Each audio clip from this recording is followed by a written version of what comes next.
எல்லாருக்கும் வணக்கம் மக்களே. எல்லாரும் எப்படி இருக்கீங்க? எல்லாரும் நல்லா இருப்பீங்கன்னு நினைக்கிறேன். நான் இந்த காணொலியில என்ன பார்க்க போறோம் அப்படின்னு பார்த்தீங்க அப்படின்னா, 2026 சட்டப்பேரவைத் தேர்தல் தமிழ்நாட்டில் நடக்க போற காரணத்தினால, எந்தெந்த கட்சிகள் எப்படியெல்லாம் வாக்கு சதவீதங்கள் வாங்கியிருக்காங்க, எப்படியெல்லாம் வெற்றி பெற்றிருக்காங்க, வரப்போகும் தேர்தல்களில் எப்படியெல்லாம் வெற்றி பெற போறாங்க அப்படிங்கிற ஒரு கணிப்பு பார்த்துக்கிட்டு இருக்கோம். அந்த வகையில நம்ம இன்னைக்கு பார்க்க போற தொகுதி என்னன்னு பார்த்தீங்க அப்படின்னா, சேலம் மாவட்டத்தில் இருக்க சேலம் வடக்கு தொகுதி தான் பார்க்க போறோம். வாங்க நிகழ்ச்சிக்கு போலாம். அதுக்கு முன்னாடி நம்ம சேனலை சப்ஸ்கிரைப் பண்ணிக்கோங்க மக்களே. சப்ஸ்கிரைப் பண்ணி நோட்டிஃபிகேஷன் ஆன் பண்ணி வச்சுக்கோங்க. சேலம் வடக்கு தொகுதியை பொறுத்தளவுக்கு பார்த்தீங்க அப்படின்னா, சுதந்திரம் பெற்றதற்கு முன் 8 முறை இந்த இடத்துல எலெக்ஷன் நடந்திருக்கு. அதாவது பார்த்தீங்க அப்படின்னா, சேலம் ஒருங்கிணைந்த சேலமா இருந்து வடக்கு, தெற்கு, நார்த் அப்படிங்கிற வடக்கு, தெற்கு, மேற்குன்னு பிரிச்சிருக்காங்க. ஸோ சேலம் வடக்க பொறுத்தளவுக்கு பார்த்தீங்க அப்படின்னா, திமுக தான் அதிக முறை வெற்றி பெற்றிருக்காங்க. திமுக பார்த்தீங்க அப்படின்னா 1989, 1996, 2016, 2021 வெற்றி பெற்றிருக்காங்க. தேமுதிக 2011லையும், இந்திய தேசிய காங்கிரஸ் 1991லையும், அதிமுக 2001, 2006லையும் வெற்றி பெற்றிருக்காங்க அப்படிங்கிறது குறிப்பிடத்தக்கது. அடுத்து சேலம் வடக்கு 8 முறை எலெக்ஷன்கள்ல 2 முறை அதிமுகவும், 4 முறை திமுகவும், 1 முறை தேமுதிகவும், 1 முறை இந்திய தேசிய காங்கிரஸும் வெற்றி பெற்றிருக்காங்க அப்படிங்கிறது குறிப்பிடத்தக்கது. அடுத்து சேலம் வடக்கு சட்டமன்ற தேர்தல் நிலவரங்கள் பார்த்துடலாம். அந்த வகையில் நம்ம 2 தேர்தல்கள் பார்க்க போறோம். 2016, 2021. 2016 பொறுத்த மட்டும் பார்த்தீங்க அப்படின்னா, அந்த தொகுதியில திமுக தான் வெற்றி பெற்றிருக்காங்க. திமுக சார்பில் இப்ப சுற்றுலாத்துறை அமைச்சராக இருக்க ஆர் ராஜேந்திரன் அவர்கள் தான் போட்டிட்டு இருக்காங்க. அவங்க 86,583 வாக்குகளும் 45.13% பெற்று இந்த இடத்துல அவரு வெற்றி பெற்றிருக்கிறாரு அப்படிங்கிறது குறிப்பிடத்தக்கது. அடுத்து அதிமுக சார்பில் KRS சரவணன் அப்படிங்கிறவர் போட்டிட்டு இருக்காரு. அவரு பாத்தீங்க அப்படின்னா 76,710 வாக்குகளும் 39.99% பெற்றிருக்கிறாரு அப்படிங்கிறது குறிப்பிடத்தக்கது. அடுத்து பாத்தீங்கன்னா பாட்டாளி மக்கள் கட்சி சார்பில் கதிர் ராசரத்தினம் அப்படிங்கிறவர் போட்டிட்டு இருக்காரு. அவரு பாத்தீங்க அப்படின்னா 77,925 வாக்குகளும் 4.16% மட்டும்தான் இடத்துல பெற்று 3ஆம் இடத்தை பிடிச்சிருக்கிறாரு. அடுத்து 2021 சட்டமன்ற தேர்தலை பொறுத்தளவுக்கு பாத்தீங்க அப்படின்னா, மீண்டும் ஆர் ராஜேந்திரன் அவர்கள் தான் போட்டியிட்டு அமைச்சராக இருந்திருக்காரு. அவரு 93,432 வாக்குகளும் 46.17% பெற்று இந்த இடத்துல அவரு வெற்றி பெற்றிருக்கிறாரு. அடுத்து அதிமுக சார்பில் ஜி வெங்கடாச்சலம் அப்படிங்கிறவர் போட்டிட்டு இருக்காரு. அவரு பாத்தீங்க அப்படின்னா 85,844 வாக்குகளும் 42.42% பெற்று இந்த இடத்துல அவங்க 2ஆம் இடத்தை பிடிச்சிருக்காங்க. அடுத்து நாம் தமிழர் கட்சி சார்பில் இமயேஸ்வரன் அப்படிங்கிறவர் போட்டிட்டு இருக்காரு. அவரு 8,155 வாக்குகளும் 4.03% பெற்றிருக்கிறாரு அப்படிங்கிறது குறிப்பிடத்தக்கது. அடுத்து சேலம் வடக்கு மக்களவைத் தேர்தல் பார்த்துடலாம். இந்த வடக்கு தொகுதி பார்த்தீங்க அப்படின்னா சேலத்தோட நாடாளுமன்ற தொகுதியா வரும். அந்த வகையில நம்ம 2 மக்களவைத் தேர்தல் பார்க்க போறோம். 2019, 2024. 2019 பொறுத்த மட்டும் பார்த்தீங்க அப்படின்னா இந்த தொகுதியில திமுக சார்பில் SR பார்த்திபன் அப்படிங்கிறவர் போட்டியிட்டு வெற்றி பெற்றிருக்காரு. அவரு சேலம் வடக்கு தொகுதியில 94,962 வாக்குகளும் 49.17% பெற்று இந்த இடத்துல மிகப்பெரிய வெற்றியை அவர் பதிவு செஞ்சிருக்கிறாரு. அடுத்து அதிமுக சார்பில் KRS சரவணன் அப்படிங்கிறவர் போட்டியிட்டு 64,428 வாக்குகளும் 33.36% பெற்று இந்த இடத்துல அவரு 2ஆம் இடத்தை பிடிச்சிருக்கிறாரு. அடுத்து நாம் தமிழர் கட்சி சார்பில் ராசா அப்படிங்கிறவங்க போட்டியிட்டு 5,945 வாக்குகளும் 3.08% வாங்கி 5ஆம் இடத்தை பிடிச்சிருக்கிறாங்க. அடுத்து 2024 மக்களவைத் தேர்தலை பொறுத்தளவுக்கு பார்த்தீங்க அப்படின்னா இந்த தொகுதியில மீண்டும் DMK தான் வெற்றி பெற்றாங்க. DMK சார்பில் TM செல்வ கணபதி அப்படிங்கிறவர் போட்டிக்கிட்டு 1,102 வாக்குகளும் 51.83% பெற்று இந்த இடத்துல அவரு வெற்றி பெற்றிருக்கிறாரு. அடுத்து அதிமுக சார்பில் P விக்னேஷ் அப்படிங்கிறவர் போட்டிட்டு 58,501 வாக்குகளும் 30.29% பெற்று இந்த இடத்துல அவங்க 2ஆம் இடத்தை பிடிச்சிருக்காங்க. அடுத்து பாட்டாளி மக்கள் கட்சி சார்பில் NDA கூட்டணியில போட்டியிட்ட அண்ணாதுரை அப்படிங்கிறவங்க 22,827 வாக்குகளும் 11.8% பெற்று இந்த இடத்துல அவங்க 3ஆம் இடத்தை பிடிச்சிருக்காங்க. அடுத்து நாம் தமிழர் கட்சி சார்பில் G மனோஜ்குமார் அப்படிங்கிறவர் போட்டியிட்டு 11,703 வாக்குகளும் 6.06% பெற்று இந்த இடத்துல அவங்க 4ஆம் இடத்தை பிடிச்சிருக்காங்க அப்படிங்கிறது குறிப்பிடத்தக்கது. அடுத்து சேலம் வடக்கு தொகுதி 4 தேர்தல் நிலவரங்கள் பார்த்தலாம். அந்த வகையில பார்த்தீங்க அப்படின்னா அதிமுக, திமுக அண்ட் நாம் தமிழர் 4 தொகுதிகள் பார்க்கலாம். அந்த வகையில் பார்க்குறப்ப பார்த்தீங்கன்னா அதிமுக பொறுத்த மட்டும் 2016 39.99%, 2019 33.36%, 2021 42.42%, 2024 30.29% இந்த இடத்துல வாக்குகள் வாங்கி அதிமுக வெற்றி பெறும் அளவிற்கு இருந்தாலும் இந்த தொகுதியில சேலத்தை பொறுத்த அளவுக்கு ஒரு தொகுதி அவங்களுக்கு மிகப்பெரிய அளவு சவாலா இருக்குன்னா அது ராஜேந்திரன் அவர்கள் போட்டியிட்ட இந்த சேலம் வடக்கு தொகுதி தான் மிகப்பெரிய அளவுல அவர் போராட்டமாவே வச்சிருக்காங்க. அடுத்து பாத்தீங்கன்னா திமுக பொறுத்த மட்டும் பாத்தீங்க அப்படின்னா 2016 45.13%, 2019 49.17%, 2021 46 56.17%, 2024 51.83% பெற்று இந்த இடத்துல வந்து வாக்குகள் வந்து கொஞ்சம் கூட வச்சிருக்காங்க அப்படிங்கிறது குறிப்பிடத்தக்கது. வெற்றி பெறும் அளவிற்கு வாக்குகள் வச்சிருக்காங்க அப்படிங்கிறது மிகப்பெரிய அளவுல ஒரு சுவாரஸ்யமான விஷயமாகும்.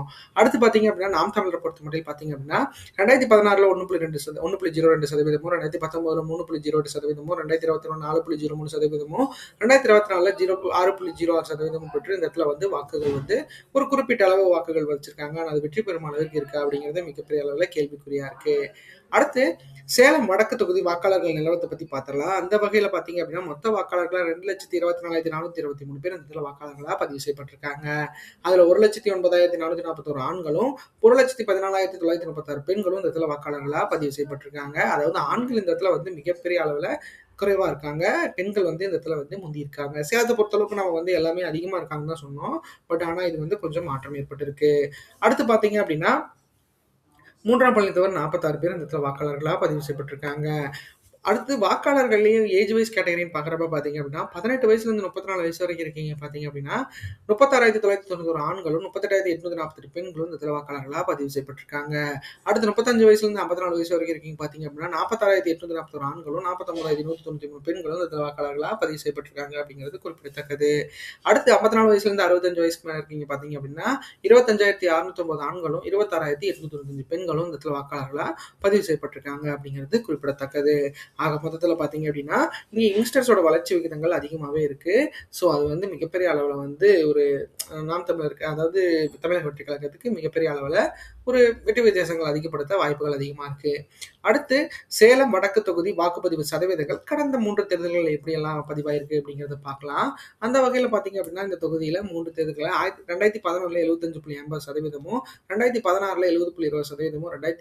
2021 74.80% இந்த இடத்துல வாக்குகள் பதிவாயிருக்கு அப்படிங்கிறது குறிப்பிடத்தக்கது.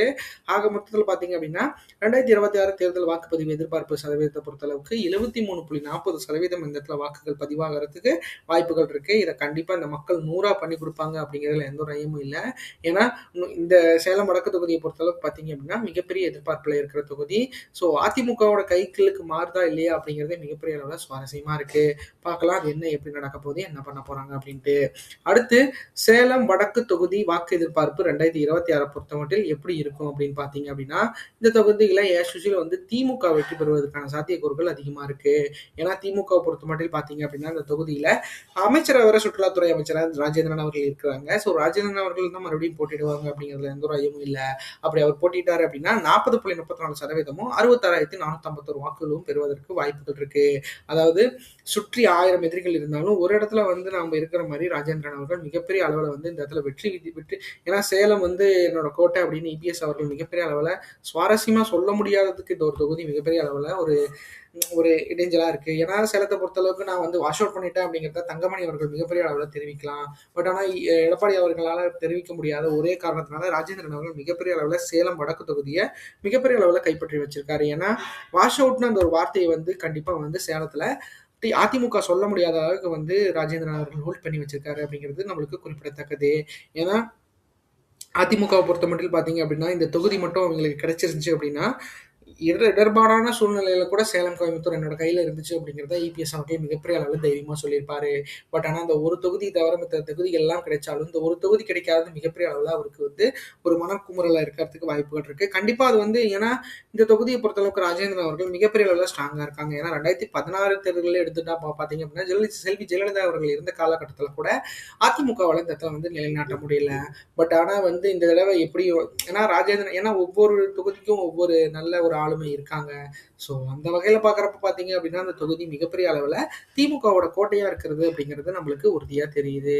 அடுத்து அதிமுக பொறுத்த மட்டும் பார்த்தீங்க அப்படின்னா 38.37%, 63,206 வாக்குகளும் அதிமுக கூட்டணி பெறுவதற்கு வாய்ப்புகள் இருக்கு. ஏன்னா அதிமுக கூட்டணியில் பாமக இருக்கிற காரணத்தினால இந்த வாக்குகள் வந்து கொஞ்சம் கூட கிடைக்க வாய்ப்புகள் இருக்கு. ஏன்னா போன தடவை பார்த்தீங்க அப்படின்னா இந்த தொகுதியில் 2024 கடந்த தேர்தல் பார்த்தீங்க அப்படின்னா இந்த தொகுதியில் வந்து அதிமுகக்கு தனிச்சு போட்டியிட்ட அதிமுகக்கு மிக குறைவான அளவில் தான் வாக்குகள் இருந்துச்சு. ஸோ அந்த வகையில் பார்க்குறப்போ ஏன்னா இந்த தொகுதி பொறுத்தளவுக்கு டிஎம் செல்வகணபதி அவர்களுக்கு மிகப்பெரிய அளவில் கை கொடுத்த தொகுதியாக கூட இது இருக்கு. ஏன்னா அவங்க ஓவராலாக ஜெயிச்சது அதாவது ஓவராலாக பார்த்தீங்க அப்படின்னா அவங்க மொத்தம் 5,66,600 வாக்குகள் வாங்கியிருந்தாங்க. ஆனால் அதிமுக தனிச்சு 4,95,000 வாக்குகள் வாங்கியிருந்தாங்க அப்படிங்கிறது குறிப்பிடத்தக்கது. ஒருவேளை இவங்க 2 பேரும் அதாவது அதிமுகவும் பாமகவும் பாஜகவும் இணைந்திருந்தாங்க அப்படின்னா சேலம் தொகுதியை மிகப்பெரிய அளவில் இங்கே கையகப்படுத்தியிருக்கலாம். பட் ஆனால் அது நடக்காம போன காரணத்தினால அதுக்கு முக்கிய காரணம் பார்த்தீங்கன்னா சேலம் வடக்கு தொகுதி மிகப்பெரிய அளவில் வந்து ஏன்னா இந்த தொகுதியில அவர் என்ன 60 இப்ப வந்து 66,000 வாக்குகள் 69,000 வாக்குகள் வித்தியாசத்துல ஜெயிச்சிருக்காரு. 71,000 வாக்குகள் வித்தியாசத்துல ஜெயிச்சிருக்காரு. ஸோ அதுல வந்து கிட்டத்தட்ட 42,000 வாக்குகள் வந்து இங்க தான் வந்து அவருக்கு அதிகமா போயிருக்கு. ஸோ சேலம் வடக்கு தொகுதி திமுகவுக்கு மிகப்பெரிய அளவுல ஒரு நல்ல ஒரு பரிச்சயமான இதா இருக்கு. ஸோ அதிமுகவும் இந்த இடத்துல வந்து மிகப்பெரிய அளவுல பேட்டிலுக்கு வந்து தயாரா இருக்காங்க. பார்க்கலாம் 2026 எப்படி நடக்க போகுது அப்படின்ட்டு. அடுத்து நாம் தமிழரை பொறுத்தமட்டில் பார்த்தீங்க அப்படின்னா 7.16% 11,796 வாக்குகளும் பெறுவதற்கு நாம் தமிழருக்கு வாய்ப்புகள் இருக்கிறதா நம்மளால சொல்ல முடியும். ஏன்னா நாம் தமிழர் கட்சியை பொறுத்த அளவுக்கு பார்த்தீங்க அப்படின்னா அவங்களுக்கு தேவையான வாக்குகள் வந்து அந்த 10% வாக்குகளோட டபுள் டிஜிட் வாக்குகள் தான் இதெல்லாம் எதிர்கொண்டு போறாங்க. ஸோ அந்த வகையில பார்க்குறப்ப ஏன்னா இந்த மக்கள்லாம் இப்படித்தான் இருக்காங்க. சீமான் அவர்களுக்கு நான் ஒண்ணே ஒண்ணு தெரிவிக்கிறேன்னா மக்கள் மாறாம நம்மள வந்து வெற்றி பெறுவது அப்படிங்கிறது மிகப்பெரிய அளவுல ரொம்ப கஷ்டம். நான் என்ன சொல்றேன்னா சார் அது வந்து நம்மளுக்கு எப்படி சொல்றதுன்னா நான் சின்ன பையன் இருந்தாலும் நான் சொல்றேன். இந்த மக்கள் வந்து நல்லது கெட்டதுன்னு பிரிச்சு பார்க்க தெரியாம தான் இன்னும் இருக்காங்களான்னு எனக்கு தெரியல. ஆனாலும் எல்லாரும் விவரமா இருக்காங்க. பட் ஆனா நான் சொல்றேன். ஸோ இனிமேல் வந்து அரசியல் கட்சி மாதிரி நீங்க நாம் தமிழர் கட்சியை கொண்டு போகணும் அப்படிங்கிறது. ஏன்னா இது ஒரு அமைப்பு மாதிரி இப்ப போயிட்டு இருக்கு. ஒரு கொள்கை ரீதியான அமைப்பு மாதிரி போயிட்டு இருக்கு. நம்ம அரசியல் கட்சினா அது வேற மாதிரி இருக்கு. ஸோ கண்டிப்பா அது உங்களுக்கு தெரிஞ்சிருக்கும். கண்டிப்பா நீங்க நல்லது பண்ணுங்க சார். அடுத்தது தமிழக வெற்றி கழகத்தோட நிலை பொறுத்த அளவுக்கு 12.87% 21,203 வாக்குகளும் பெறுவதற்கு வாய்ப்புகள் இருக்கு. ஏன்னா தமிழக வெற்றி கழகத்தை பொறுத்த அளவுக்கு பார்த்தீங்க அப்படின்னா அவங்களுக்குன்னு தனி பீப்புள்ஸ் இருக்காங்க. ஏன்னா அந்த இப்போ வளர்ந்து வரும் புது வாக்காளர்கள்லாம் பார்த்தீங்க அப்படின்னா விஜய் அவர்களுக்கு மிகப்பெரிய அளவில் சப்போர்ட் கொடுத்துட்டு இருக்காங்க. ஸோ அந்த சப்போர்ட்டை வந்து மிகப்பெரிய அளவில் கெயின் பண்ணிக்கணும். ஏன்னா அந்த சின்னஞ்சிறு இப்போ வந்து 15 வயசு டு 10 டு 15 வயசு இருக்க பசங்க எல்லாமே டிவிக்கேன்னு இன்னமும் ஒரு காரணத்துக்காக டிவிக்கேன்னு இருக்காங்க. கண்டிப்பாக அவங்க வளர்ந்து வர தலைமுறைகள் அப்படிங்கிற காரணத்தினால தமிழக வெற்றி கழகத்துக்கு இன்னும் வந்து அவங்க இன்னொரு 10 வருஷம் கடுமையா போராடினாங்க அப்படின்னா அடுத்த ஆட்சி அவங்களுக்கு மலர்றதுக்கு வாய்ப்பு இருக்கு. இந்த தடவை மலரும் கண்டிப்பா. நான் என்ன சொல்றேன்னா உங்களோட கணிப்பு கண்டிப்பா கரெக்டா இருந்துச்சுன்னா நல்லபடியா நீங்க மலருவீங்க அப்படிங்கிற எந்த ஒரு ஐயமும் இல்லை. ஸோ எல்லாத்துக்கும் கான்ஃபிடன்ட் தான் முக்கியம். ஸோ கான்ஃபிடன்ட் கண்டிப்பா வந்து தமிழக வெற்றி கழகத்துக்கு இருக்கணும் அப்படிங்கிறது எந்த ஒரு ஐயமும் இல்லை. இந்த தொகுதியை பொறுத்த அளவுக்கு மினிமமா 12.87% வாக்குகள் வந்து கிடைக்கிறதுக்கு வாய்ப்புகள் இருக்கு. அதை எப்படி வந்து கூட அதிகமா கிடைக்கணும் அப்படின்னா மிகப்பெரிய அளவுல வந்து அந்த ஒரு போராட்ட குணம் இருக்கணும் அப்படிங்கிறது. ஏன்னா அரசியலை பொறுத்த அளவுக்கு அது வந்து பகுதியா இருந்தா மட்டும் போதாது. தொகுதி வந்து மிகப்பெரிய அளவுல வந்து அந்த ஒரு அது எப்படி சொல்லணும் நரம்பு சதயமா அந்த தொகுதியோட மக்களோட உணர்ந்திருந்தா மட்டும்தான் நம்ம வெற்றி பெற முடியும். அது கண்டிப்பா உங்களுக்கு தெரியும் மக்களே, இருந்தாலும் நான் சொல்றேன். அடுத்து 2026 தமிழ்நாடு தேர்தல் கூட்டணி எதிர்பார்ப்பு இந்த கட்சிகள்லாம் இப்படி ஒன்றிணைந்தாங்க அப்படின்னா மேல்கூறிய வாக்குகள் கிடைக்கிறதுக்கு வாய்ப்புகள் இருக்கு. அந்த மாதிரி பாத்தீங்க அப்படின்னா அதிமுக கூட்டணியை பொறுத்தளவுக்கு பாஜக, பாமக, தேமுதிக, தமிழ் மாநில காங்கிரஸ் எல்லாம் இருந்தாங்க அப்படின்னா 38.37% வாக்குகள் வாங்குறதுக்கு வாய்ப்புகள் இருக்கு. இந்த இடத்துல வெற்றி பெறும் அளவிற்கு இருக்கா அப்படிங்கறது மிகப்பெரிய அளவுல கேள்விக்குறி. ஏன்னா இந்த தொகுதியை பொறுத்த அளவுக்கு பாத்தீங்க அப்படின்னா ராஜேந்திரன் அப்படிங்கிற ஒரு திமுக ஆளுமை இருக்காரு. ஸோ அவரை மீறி வந்து அதிமுகவால் வெற்றி பெற முடியுமா அப்படிங்கிறது மிகப்பெரிய அளவில் கேள்விக்குறியா இருக்கு. ஆக மொத்தத்தில் பார்த்தீங்க அப்படின்னா அதிமுக கூட்டணி இந்த தடவை மிகப்பெரிய அளவில் ஒரு நல்ல ஒரு வேலிடான எப்படி சொல்றது வேலிடான ஒரு இது வச்சிருக்காங்க. அவங்களோட கூட்டணி இருக்கு. அதனால பொறுத்தளவுக்கு பார்த்தீங்க அப்படின்னா இந்த தடவை வந்து அவங்க கொஞ்சம் கடுமையான டஃப் கொடுப்பாங்க அப்படிங்கிறதுல எந்த ஒரு ஐயமும் இல்லைன்னா திமுக மேலே எவ்வளோ அதிருப்தி இருக்கு அப்படிங்கிறத நான் எனக்கு சொல்ல தெரியல. ஏன்னா அது வந்து எந்த அளவுக்கு இருக்குன்னு நான் வந்து தெரியாமல் பொதுவாக சொல்லக்கூடாது. ஸோ அந்த வகையில் ஏன்னா மக்களை பொறுத்தளவுக்கு பார்த்தீங்க அப்படின்னா நான் நிறைய கமெண்ட்ஸ் பார்க்குறப்ப டிவிகேன்னு மட்டும்தான் அது இருக்கு. ஸோ அந்த வகையில் எந்த அளவுக்கு மக்கள் வந்து டிவிகே மேலே ஆதரவாக இருக்காங்க, டிஎம்கே மேல மிகப்பெரிய அளவுல வந்து ஒரு கொடுமையான கோவத்தில் இருக்காங்க அப்படிங்கிறத நம்மளால எல்லா விஷயத்திலையும் பார்க்க முடியுது மக்களே. ஸோ அந்த வகையில பார்க்குறப்ப பார்த்தீங்க அப்படின்னா விஜய் அவர்களுக்கு திமுக மேல மிகப்பெரிய அளவுல வந்து ஒரு அதிருப்தி வந்து மக்களுக்கு இருக்கு அப்படிங்கிறதுல எந்த ஒரு ஐயமும் இல்லை.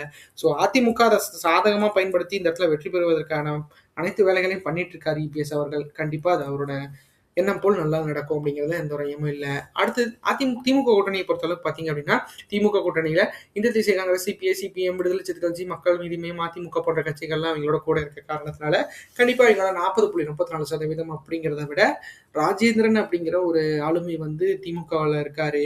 ஸோ அவர் வந்து 2016லயே இந்த இடத்துல எலெக்ஷன்ல வெற்றி பெற்றிருக்காரு அப்படிங்கிறது குறிப்பிடத்தக்கது. ஸோ அந்த வகையில பாக்குறப்ப பாத்தீங்க அப்படின்னா இந்த தடவையும் அவர் வெற்றி பெறுவதற்கான சாத்தியக்கூறுகள் அதிகமா இருக்கு. அது வந்து 40.34% வெற்றி பெறுவாரு அப்படிங்கிறதுல நம்மளோட கணிப்பு இருக்கு. ஸோ அது எந்த வகையில எப்படி வந்து மாற்றம் அடைய போகுது, எப்படி வந்து அது உயரப்போகுது. ஏன்னா நம்ம எனக்கு என்னன்னா, நான் சொல்றத விட அதிகமா வாங்குனாலும் எனக்கு ரொம்ப சந்தோஷம் தான் மக்களே. எல்லாருமே வந்து வெற்றி பெறணும் அப்படின்னு சொல்லிட்டு தான் அரசியலுக்கு வராங்க. ஸோ அவங்களோட எல்லா நினைப்புகளும் ஈடேறணும் அப்படிங்கிறது தான் என்னோட சின்ன ஆசை. அடுத்து பார்த்தீங்க அப்படின்னா, நாம் தமிழரை பொறுத்தமட்டில் 7.16% வாக்குகள் வந்து மினிமம் ஆஃப் வந்து அவைங்க நின்னாங்க அப்படின்னா, வாங்குறதுக்கு வாய்ப்புகள் இருக்கு. ஏன்னா, அவைங்கள பொறுத்தளவுக்கு பார்த்தீங்க அப்படின்னா, டபுள் டிஜிட் வாக்குகள் தான் அவைங்களோட மிகப்பெரிய அளவுல வந்து அவைங்களோட கோலா இருக்கு. ஸோ, அத கண்டிப்பா இந்த தடவ அச்சீவ் பண்றதுக்கு போராடுவாங்க. ஆனா, இப்ப இருக்கிற சூழ்நிலைய வச்சு ஏன்னா தமிழக வெற்றி கழகமும் கூட வந்திருக்காங்க. ஸோ, அவைங்களுக்கும் வாக்குகள் வந்து பிரியும். ஏன்னா, நம்ம வந்து ஒரு ஒரு ஒரு செயல்பாட்டோடயே நம்ம இவங்க ஜெயிச்சுருவாங்க அப்படின்னு 19 நான் இந்த சேனல் நடத்துறதுக்கு முக்கிய காரணமே, எனக்கு தெரிஞ்சு என்னால இவ்வளோ மூளைய வந்து என்னால வந்து இவ்வளோ ஷஃபில் பண்ணி இப்படி யோசிக்க முடியுது அப்படின்னா, என்னோட வியூவர்ஸ்க்கும் அதாவது என்னோட மக்களுக்கும் அது தெரியணும். ஏன்னா, இந்த காலகட்டத்தில இந்த தொகுதியில நம்ம தொகுதிய தவிர மித்த எந்த தொகுதியும் நம்மளுக்கு தெரியாது மக்களே. அதனால என்னோட ஆசை என்னன்னா, இந்த தொகுதிகள் கண்டிப்பா எல்லாத்துக்கும் தெரிஞ்சிருக்கணும். மக்களோட 234 தொகுதியும் மக்களுக்கு தெரிஞ்சா மட்டும் தான், அங்க அவர் நல்லது பண்றாரு, அவர் கெட்டது பண்றாரு, அவருக்கு இந்த ஓட்டு வாங்கணும், இந்த ஓட்டு வாங்கக்கூடாது, அந்த கட்சிக்காரன் இப்படிதான் இருப்பான், இந்த கட்சிக்காரன் இப்படி செய்வான், அந்த கட்சிக்காரன் பண்ணுவான் அப்படிங்கிறத அவைங்க வந்து மிகப்பெரிய அளவுல வந்து எல்லாத்துக்கும் தெரியப்படுத்தணும் அப்படிங்கிறது தான் என்னோட மிகப்பெரிய கோரிக்கையா இருக்கு. அனலைஸ் பண்ணுங்க. எல்லா இடத்துலயும் அனலைஸ் பண்ணுங்க. பட்ஜெட் பண்ணுங்க. பட்ஜெட் போடுங்க. குடும்பம் நடத்துறதுக்கும் பட்ஜெட் வேணும். நெறைய இருக்கு. எல்லாமே உங்களுக்கு சொல்லி தரேன் மக்களே. எனக்கு தெரிஞ்ச அந்த டேட்டா அனலைஸ்ட்ங்கிறது எல்லாமே தேவை. அடுத்து தமிழக வெற்றிக் கழகத்த பொறுத்தளவுக்கு பார்த்தீங்க அப்படின்னா, 12.87% வந்து இந்த இடத்துல வந்து வாக்குகள் மினிமமா வாங்குறதுக்கு வாய்ப்புகள் இருக்கு. ஏன்னா, தமிழக வெற்றிக் கழகத்த பொறுத்தளவுக்கு பார்த்தீங்க அப்படின்னா, 12.87% வாக்குகள் வந்து அவரோட விஜய் அப்படிங்கிற ஒரு தனி மனிதனுக்கு கிடைக்கிறதுக்கு வாய்ப்புகள் அதிகமா இருக்கு. ஏன்னா, அவங்கள பொறுத்தளவுக்கு பிரச்சாரங்கள் வந்து இன்னும் அந்த அளவுக்கு மேலோங்கி இல்ல. ஸோ, அந்த வகையில பார்க்குறப்ப பார்த்தீங்க அப்படின்னா, அந்த பிரச்சாரங்கள இன்னும் கொஞ்சம் மேலோக்கி பண்ணாங்க அப்படின்னா, மிகப்பெரிய அளவுல வந்து நம்மளுக்கு வந்து நம்மளுக்கு நல்லது இருக்க வாய்ப்புகள் இருக்கிறத நம்மளால உறுதியா சொல்ல முடியும். அது எப்படி இருக்க போது, என்ன பண்ண போறாங்க அப்படின்னு சொல்றத நம்ம பொறுத்திருந்து பார்க்கலாம். ஏன்னா, தமிழக வெற்றி கழகத்தோட நிர்வாகிகளும், கழக உறுப்பினர்களும் மிகப்பெரிய அளவுல வந்து இன்னும் போராடணும் மக்களே. ஏன்னா, அவங்களுக்கு இது வந்து முதல் தேர்தல் அப்படிங்கிற காரணத்தினால, அதுக்கு வந்து நெறைய இடர்பாடுகள் கண்டிப்பா வரும். ஸோ, அதையெல்லாம் சமாளிச்சு கண்டிப்பா விஜய் அவர்கள் அரியணை ஏற்றுவாங்க அப்படிங்கிறதுல எந்த ஒரு ஐயமும் இல்ல. பார்க்கலாம். அது எப்படி நடக்க போது, என்ன பண்ண போறாங்க அப்படிங்கிறத நம்ம பொறுத்திருந்து பார்க்கலாம். இந்த காணொளி உங்களுக்கு ரொம்ப பிடிச்சிருக்கும்னு நினைக்கிறேன் மக்களே. நம்ம சேனலை சப்ஸ்கிரைப் பண்ணுங்க, லைக் பண்ணுங்க, ஷேர் பண்ணுங்க, கமெண்ட் பண்ணுங்க. அப்புறமேட்டு பார்த்தீங்க அப்படின்னா, நம்மளோட தொகுதிகள் அனைத்துமே வந்து உங்களுக்கு பிடிச்ச மாரி தான் போட்டிருக்கு. ஏதோ ஒரு இடர்பாடுகள் இருந்தாலும் சொல்லுங்க. உங்களோட கருத்துக்கள் பதிவு பண்ணுங்க மக்களே. எனக்கு எந்த ஒரு ஆட்சேபனையும் இல்ல. கண்டிப்பா நீங்க கருத்துக்கள் பதிவு பண்ணி எனக்கு நீங்க ஹெல்ப் பண்ணுவீங்கன்னு நினைக்கிறேன். நன்றி, வணக்கம்.